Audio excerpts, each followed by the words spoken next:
అందరికీ నమస్కారం. నిర్జల ఏకాదశి అనేది హిందూ మతంలో పవిత్రమైన వ్రతంగా పరిగణించబడుతుంది.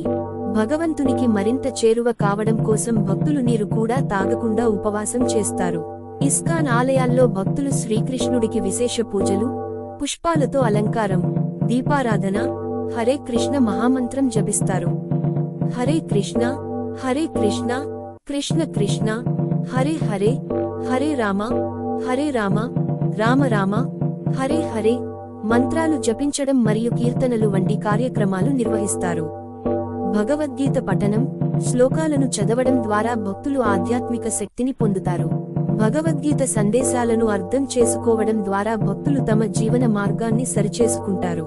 నిర్జల ఏకాదశి రోజు రాత్రి కూడా శ్రీకృష్ణుడికి కీర్తనలు పాడుతూ, పేరును జపిస్తూ, భగవద్గీత చదువుతూ తమ మనసును కృష్ణుడిపై కేంద్రీకరించుకుంటారు. ప్లీజ్